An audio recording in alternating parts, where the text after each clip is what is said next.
Анна Адишвили в долине спаржи работает 4-й год и знает, слишком высокие побеги считаются браком. На продажу идет только спаржа высотой больше 20 сантиметров. Срезают ее специальным ножом, им же проверяют длину стебля. В сезон сбора спаржи люди собирают по 50-60 килограмм. Некоторые умудряются до 120 килограмм собрать. Мы собираем спаржу, достигшую отметки 23 сантиметров. Это как раз наш нож. Эта спаржа еще маленькая, а вот это идеальная. Прям самое то.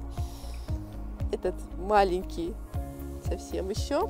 Сейчас мы собираем зеленую спаржу. У нас 12 сортов зеленой спаржи и один сорт фиолетовой. Пока он еще не вылез. Пока еще не начался сбор его. На 55 гектаров растет 12 сортов зеленой спаржи и новинка прошлого года – спаржа фиолетовая. Особая гордость предприятия.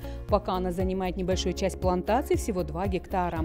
Первую рассаду в Северную Осетию агрономы хозяйства привезли из Голландии. Теперь выращивают свою в собственном питомнике. Если в прошлом году получили урожай фиолетовой спаржи порядка 500 килограмм, то в этом году ожидают в 2 раза больше. Спаржа вообще для нашего региона как бы является малоизвестной культурой, но уже люди начинают привыкать, люди начинают ее потреблять. Это очень хороший продукт, который в весенний период, когда время всяких авитаминозов, то именно этот продукт является носителем этих витаминов, микроэлементов и прочих полезных веществ.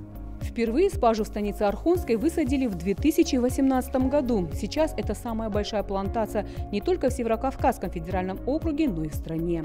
Собирают ее около 200 человек, большинство – сезонные работники. Сбор продлится до середины июня. Урожай направят в 36 городов России. С увеличением объемов производства аграрии Северной Осетии готовы обеспечить не только регионы России, но и страны ближнего зарубежья. Это многолетняя культура, поэтому как бы ближайшие лет 12-13 оно будет сохраняться, может быть, даже чуть-чуть расширимся. Для жителей это будет доступно. Я думаю, что цена по сравнению с другими регионами будет умеренной. Ну, могут приезжать и, пожалуйста, мы прямо отсюда во свежую отпустим, никаких проблем. В Северной Осетии спрос на спаржу растет. Это неудивительно. Кавказская спаржа вдвое дешевле импортной. В этом году планируют собрать свыше 200 тонн разных сортов спаржи. А в ближайшие годы североосетинские аграрии планируют начать поставки из стран ближнего зарубежья. Людмила Колева, Михаил Безуглов, 15 регион.